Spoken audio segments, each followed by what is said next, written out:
আসসালামু আলাইকুম। আজকের ক্লাসে সবাইকে স্বাগতম।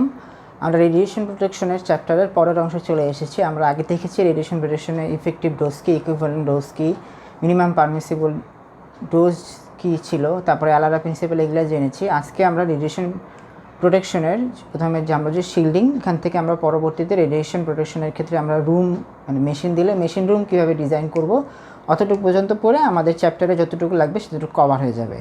তা এখন আসেন আমরা যদি শিল সম্পর্কে পড়তে যাই, যে আপনার তো একটা রেডিয়েশন যাচ্ছে, রেডিয়েশন গেলে আমরা যদি রুমের হিসাবটা করতে চাই তাহলে তো আমাকে হিসাব করতে হবে যে আসলে কোন রে দিচ্ছি এবং কোন রের ক্ষেত্রে কী ধরনের আমার যে বস্তু দিলে রেটা পুরোপুরি আটকায় যাবে, যাতে আমার ওই রুমটার অপর পাশে যে মানুষটা আছে সে যাতে সেভ হয়। তো সেভের ক্ষেত্রে আমরা তিনটা জিনিস মানে চলি, একটা হচ্ছে টাইম, তারপর হচ্ছে ডিস্টেন্স, আর একটা হচ্ছে আপনার শিল্ডিং। এটাকে বলে আমরা TDS principal, time, distance, shielding. Time হচ্ছে যত কম সময় থাকা যায়, ডিস্টেন্স হচ্ছে যত দূরে থাকবে তত ভালো, আর শিল্ডিং হচ্ছে যে আমাকে একটা মাঝখানে শিল্ড ইউজ করতে হবে যাতে আমার কোনো প্রকার রেডিয়েশন না যেতে পারে। এখন দেখেন যেখানে একটা জিনিস, এটা যদি এমসিকিউতে বারবার আসে, যে যদি আমি আলফা রে ইউজ করি, আলফা রে যদি ইউজ করা হয় না, আলফা রে থামায় দেওয়ার জন্য, কারণ আলফার ওয়েট অনেক বেশি, আলফা রে থামায় দেওয়ার জন্য আমার পিস অফ পেপার বা 0.008 ইঞ্চ অফ ওয়াটার বা 1.2 ইঞ্চ অফ এয়ারই যথেষ্ট। অপরদিকে যদি বিটা রে দেই আমরা, বিটা রের ক্ষেত্রে আমার পিস অফ পেপারকে ভেদ করে এটা মেটালে চলে যাবে। এয়ারের ক্ষেত্রে কিন্তু আমার একটু বেশি লাগতেছে, বিটাটা আলফারের চেয়ে হালকা। বিটা রেটা আসলে এক ধরনের ইলেকট্রনই বলা যেতে পারে, কিন্তু ভাবে বলে না। আপনার যে এইটা বিটারে আটকানোর জন্য আমার 10 ফিট অফ এয়ার এবং গ্লাস বা মেটাল লাগবে। গ্লাস বা মেটাল যে খুব চিকন গ্লাস বা মেটাল, এখানে কত মিটার দেওয়া নাই।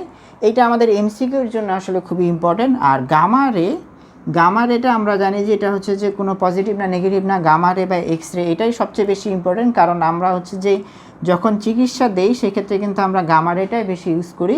গামা রের ক্ষেত্রে আমাকে মিনিমাম 13.8 ফিট অফ ওয়াটার বা 6.6 ফিট অফ কনক্রিট আর 1.3 ফিট অফ লেড মিনিমাম দিলে আপনার গামা রেটা পুরোপুরিভাবে থেমে যাবে। এখন আমরা যখন রেডিয়েশন রুম ডিজাইন করব, শুধু তো এইটুকু জানলে হবে না, আমাদের আরও অনেক কিছু জানতে হবে। সেটারই ধাপে ধাপে আমরা কতগুলো জানি।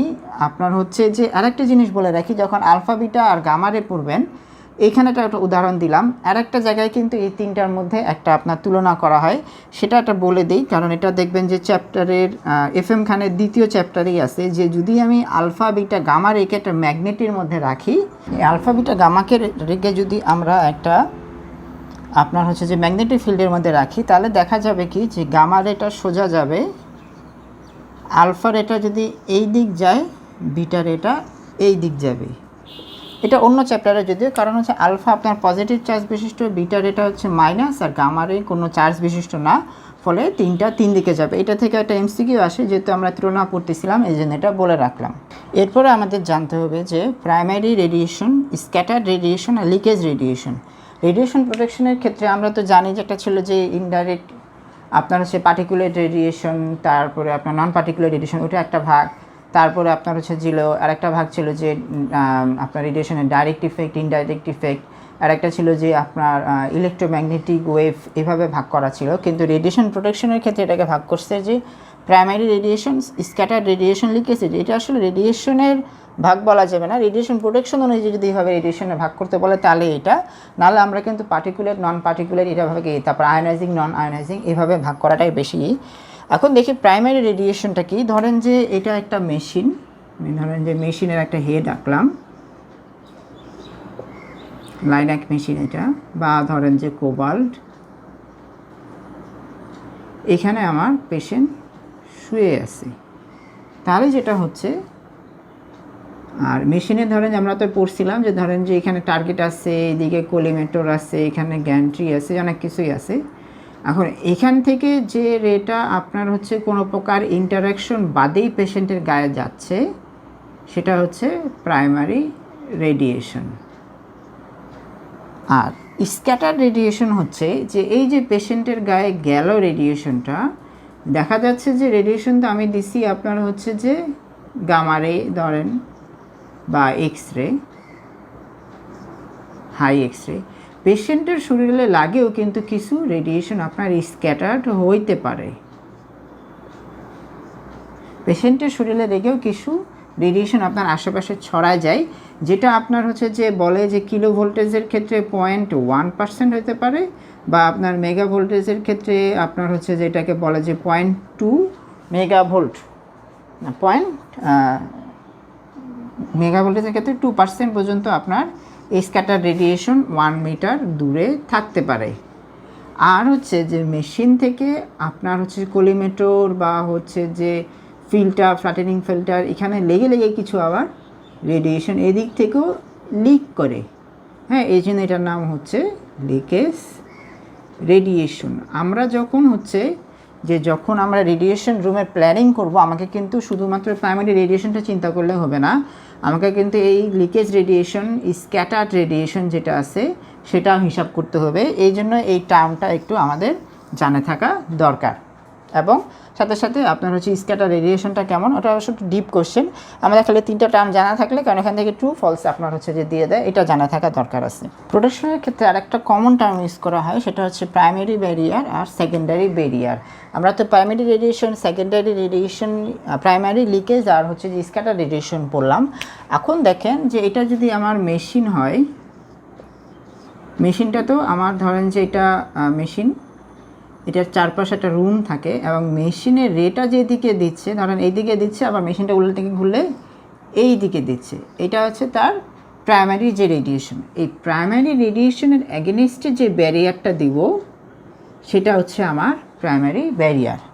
আর যেটা হচ্ছে যে আমার স্ক্যাটার্ড রেডিয়েশন বা হচ্ছে যে লিকেজ রেডিয়েশন আটকানোর জন্য যে স্ক্যাটার রেডিয়েশনকে কমায় যথার্থভাবে অ্যাটেনুয়েট করার জন্য যে আপনার ব্যারিয়ারটা দরকার, সেটাকে আমরা বলি সেকেন্ডারি ব্যারিয়ার। তাহলে এখন যদি আমরা রুমের হিসাবটা করি, ধরেন যে এখানে একটা মেশিন আছে, মেশিনটা আসলে এত বড় থাকবে না, ধরেন যে এটা একটা মেশিন, এটা থেকে এদিকে রেডিয়েশন যাচ্ছে বা এদিকে রেডিয়েশন যাচ্ছে, এদিকে তো পেশেন্ট থাকবে। তাহলে আমরা যখন রুমটা হিসাব করব, রুমেরটা হিসাব করতে দেখতে যাবেন যে এই প্রাইমারি ব্যারিয়ার যেখানে, সেখানে কিন্তু আমার রুমের থিকনেসটা একটু বেশি দিতে হবে, আর বাকিগুলোর ক্ষেত্রে আমার থিকনেস অত বেশি না দিলেও চলবে। আর একটা জিনিস দেখাই দেই যে রেডিয়েশনের ক্ষেত্রে আমাদের একটা অন্যতম জিনিস হচ্ছে যে লিকেজ রেডিয়েশন যেটা আছে, যে লিকেজ রেডিয়েশনে কিন্তু আপনার হচ্ছে যে যখন 10 মেগাভোল্টেজের উপরে আপনার হচ্ছে যে এক্স-রে দিব, তখন বিজ্ঞানীরা হিসাব করে দেখে যে এখানে আসলে কিছু পরিমাণ নিউট্রন কন্টামিনেশন হয়।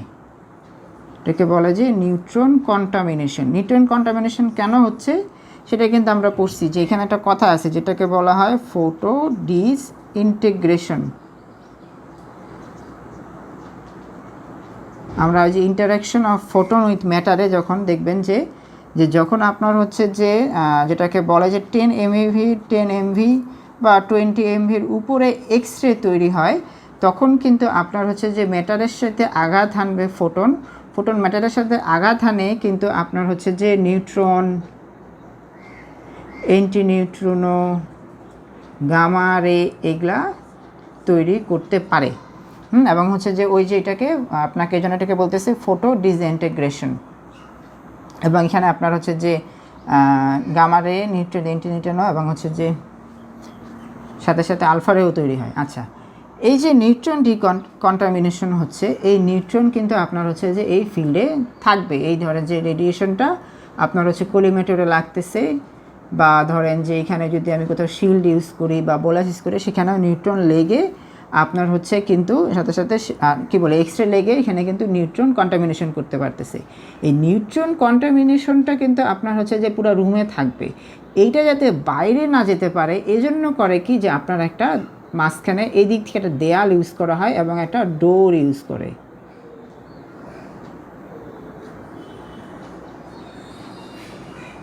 এই যে ধরেন যেটা ঘুর পেঁচা একটা রাস্তা দিলাম, এটাকে বলা হয় আপনার মেস, এবং এটাকে হচ্ছে ডোর। এটা আমরা আরও পরে পড়বো, আরও সুন্দর করে পড়বো যে নিউট্রনকে আমরা কীভাবে প্রিভেন্ট করতে পারতেছি। তবে নিউট্রন কন্টামিনেশনের জন্য আলটিমেটলি মেজ ইউজ করা হয়, এবং ডোরেরও একটা আলাদা ক্রাইটেরিয়া রাখা হয় যখন আমরা যাতে নিউট্রন কন্টামিনেশন না হয়।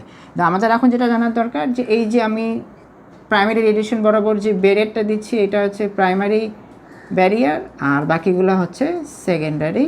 এফএম খানে যখন আমরা রুমের ডিজাইন শিল্ডিং হিসাব করি, তার চ্যাপ্টারের শুরুতেই একটা কথা বলা আছে, যেটা হচ্ছে কন্ট্রোলড এরিয়া আর নন কন্ট্রোলড এরিয়া। আপনার হচ্ছে কন্ট্রোল এরিয়া এমন একটা এরিয়া, দেখবেন যে এই এরিয়ার সামনে এরকম একটা সাইন দেওয়া থাকে, প্রতিটা এখানে রেডিয়েশন হচ্ছে সেখানে এরকম একটা সাইন দেওয়া থাকে যে radiation Hazard, please do not enter. হ্যাঁ, এরকম একটা আপনার সাইন থাকে। ওই জায়গাটা হচ্ছে কন্ট্রোল এরিয়া। কন্ট্রোল এরিয়ার বৈশিষ্ট্য হচ্ছে যে এখানে যারা কাজ করবে তাদেরকে অবশ্যই একটা আপনার হচ্ছে যে আপনার ওয়ার্ক ল অনুযায়ী মেনটেন করতে হবে, এবং এটা হচ্ছে যে একজন রেডিয়েশন সুপারভাইজার, যেটাকে বলা রেডিয়েশন প্রোটেকশন সুপারভাইজার দ্বারা ওই এরিয়াটা আপনার হচ্ছে যে সুপারভাইজড হবে। এফএমখানে এইভাবেই ঠিক বর্ণনা আছে যে এরিয়াটা একজন রেডিয়েশন প্রোটেকশন সুপার এজেন্সির কর্মকর্তা দ্বারা আপনার সুপারভাইজ হবে, সেটা হচ্ছে কন্ট্রোল এরিয়া, আর যেটা সুপারভাইজ হবে না সেটা হচ্ছে নন কন্ট্রোল এরিয়া। এবং যেটা বলা আছে যে আমি যদি হচ্ছে যে এখন এটাকে উইকলি হিসাব করি যে কতটুকু ডোজ আপনার হচ্ছে যে সেটা পেতে পারবে, সেটা বলা আছে যে আপনার যেটা কন্ট্রোল এরিয়া সেটা হচ্ছে 0.1 REM পার উইক, আর নন কন্ট্রোলড হচ্ছে 0.01 REM পার উইকে আপনার হচ্ছে যে রেডিয়েশন অ্যালাউ। এখন REM যখন পড়তে যাবেন, যে REM কিন্তু আপনার হচ্ছে যে ইকুইভ্যালেন্ট ডোজ, যেটা সেটার আপনার হচ্ছে যে একক, যেটাকে আমরা বলি যে ডোজ ইকুইভ্যালেন্ট। আর দিকে অ্যাবজর্ব ডোজের একক কিন্তু গ্রে, আর REM হচ্ছে ডোজ ইকুইভ্যালেন্টের একক, এবং সেটাকে আরেকটা হিসেবে প্রকাশ করা যেতে পারে যেটাকে বলা হয় REM আপনার SI ইউনিট। হ্যাঁ, আপনার হচ্ছে যে র্যাম আর সিভার্টে প্রকাশ করা যেতে পারে। এখন এই সিভার্ট আর র্যামের মধ্যে একটা বেশ গ্যাঞ্জাম লাগে, এবং এখান থেকে ছোটো করে মাঝে মধ্যে MCQ চলে আসে। এটা এইরকম যে 1 REM সমান 10 মিলি সিভার্ট, তাহলে আপনার হচ্ছে যে এটাকে যদি করি, আর একটা জিনিস আছে যে এটা কিন্তু যে 1 sievert is equal to 1 joule per KG, আর 1 REM সমান 1 গুণন 10⁻⁻2 জুল পার কেজি। তাহলে এখন আপনাদের কিন্তু রিলেশনটা করতে সুবিধা হবে, কারণ এখানে আমি মিলি সিভার্ট দিছি। তাহলে 1 সিভার্ট সমান কি হচ্ছে, 1 সিভার্ট সমান কিন্তু আপনার 100 র্যাম। আর আমরা কিন্তু ইকুইভ্যালেন্ট ডোজ, ইফেক্টিভ ডোজ এগুলো কিন্তু পড়ছি, অ্যাবজর্ব ডোজ এটা কিন্তু পড়ছি। যে অ্যাবজর্ব ডোজের সাথে যদি আমি হচ্ছে যে আপনার রেডিয়েশন ওয়েটিং ফ্যাক্টর দেই, তাহলে পাবো আমরা ইকুইভ্যালেন্ট ডোজ। ইকুইভ্যালেন্ট ডোজের সাথে যদি আমরা টিস্যু ওয়েটিং ফ্যাক্টর দেই, তাহলে আমরা পাবো ইফেক্টিভ ডোজ। এবং রেডিয়েশন প্রোটেকশনের ক্ষেত্রে ইফেক্টিভ ডোজটাই কিন্তু সবসময় বেশি হিসাব করে, এবং ইকুইভ্যালেন্ট ডোজ, ইফেক্টিভ ডোজ দুটারই ক্ষেত্রে কিন্তু আপনার একক হচ্ছে সিভার্ট, বা যদি আগেকার হিসাবে আসেন REM। এখন রেডিয়েশন প্রোটেকশনের ক্ষেত্রে আমরা তো শুরুতে পড়লাম যে আলফা থামাইতে এতটুকু, বিটা থামাইতে কতটুকু লাগতেছে, গামা থামাইতে অতটুকু লাগতেছে, কিন্তু এখন আমরা দেখলাম যে ওখানে আরও অনেক ধরনের রেডিয়েশন আছে। তারপর আমাকে ওখানে কোন এরিয়ার আশেপাশে আছে সেটা চিন্তা করতে হইতেছে। তারপরে হচ্ছে যে আপনার কি বলে যে আমরা চিন্তা করতেছি ওখানে প্রাইমারি রেডিয়েশন না সেকেন্ডারি রেডিয়েশন, অনেক কিছু চিন্তা করতে হচ্ছে। সাথে সাথে আরেকটা জিনিস চিন্তা করতে হবে যে আমি ওখানে কোন ম্যাটার দিব। আমি তো ওখানে ধরেন যে পেপার দিয়ে বানিয়ে দিতে পারবো না, বা সিমেন্ট দিয়ে খালি কনক্রিট দিয়ে বানিয়ে দিতে পারবো না, অনেক কিছু চিন্তা করতে হয়। সেই চিন্তা থেকে আপনার হচ্ছে যে আসছে যে হাফ ভ্যালু থিকনেস আর 10th ভ্যালু থিকনেস। আপনারা যেটা হাফ ভ্যালু লেয়ার বা হাফ লাইফ পড়ছেন সেটা থেকে সহজেই বুঝতে পারতেছেন যে হাফ ভ্যালু থিকনেসটা কী। তার আগে একটা জিনিস বলি যে অ্যাটেনিউয়েশন বলে একটা কথা আছে, যে আমি যদি রেডিয়েশনের বিমে একটা কোনো সাবস্টেন্স দিচ্ছি, সেই সাবস্টেন্সটা রেডিয়েশন থেকে কতটুকু বিম আপনার হচ্ছে যে অ্যাবজর্ব করতে পারতেছে সেটাকে সহজে কথা অ্যাটেনিউয়েশন। আপনারা সংজ্ঞাটা এফএমখানে আরও সুন্দর পাবেন। অ্যাটেনিউয়েশনকে আপনার মিউ দ্বারা প্রকাশ করে। এখন ধরেন যে আমি এদিক থেকে একটা রেডিয়েশন দিচ্ছি, সেটা হচ্ছে 10 ধরেন যে সিভার্ট, একটা মাঝখানে আমরা একটা অ্যাটেনিউয়েটেড দিলাম, সেটা যদি এই পাশে আসে আপনার 5 সিভার্ট হয়ে যায়, তাহলে দেখেন যে আমার এটা যদি প্রাথমিকটা যদি থাকে আপনার I0, পরেরটা যদি হয় I, তাহলে I/I0 কত হচ্ছে আপনার 10/5/10 মানে হচ্ছে হাফ। তাহলে এই অ্যাটেনিউয়েটরটা কিন্তু আপনার এই রেডিয়েশনের জন্য হাফ ভ্যালু থিকনেস হিসেবে কাজ করবে।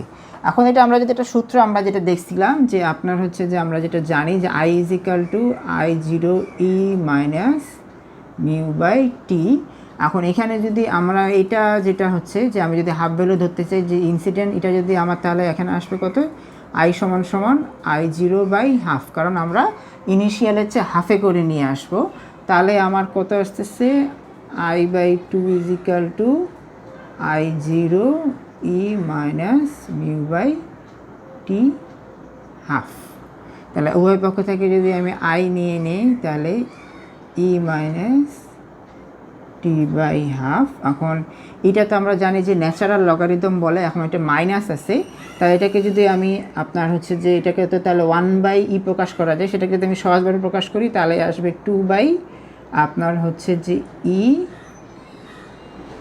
মিউ টি হাফ। এই হচ্ছে এটা। এখন লগ হচ্ছে ন্যাচারাল লগারিদম। ন্যাচারাল লগারিদম যদি আমি এখন হিসাব করতে চাই তাহলে আমার কি আসবে, ন্যাচারাল লগারিদম হিসাব করতে চাইলে আমার আসবে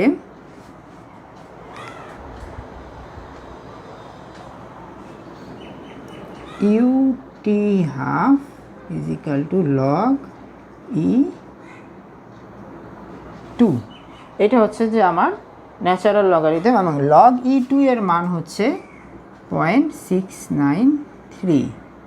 ঠিক আছে, তাহলে আমার এখান থেকে যদি আমি এখন t½ বা যেটাকে আমরা বলি যে এখানে আমার ক্ষেত্রে হাফ ভ্যালু থিকনেসের যে হাফটা, সেই আমরা যদি হাফ ভ্যালু থিকনেসের হাফটা নিতে চাই তাহলে এই ইউটা এখানে চলে আসবে। ইউ মানে হচ্ছে যে মিউ, মানে আমরা যেটা অ্যাটেনুয়েটর ধরছিলাম যে আপনার হাফ ভ্যালু থিকনেস = 0.693/μ। সেই একইভাবে যদি আপনি হচ্ছে যে 10 ভ্যালু থিকনেস হিসাব করেন, যে আপনার হচ্ছে এখানে 10 সেন্টিমিটার সিভার্ট ছিল, সেখান থেকে আমার 1 সিভার্ট হয়ে গেল, তাহলে এটার যে থিকনেস এটা কিন্তু আপনার 10 ভ্যালু থিকনেস হয়ে গেল।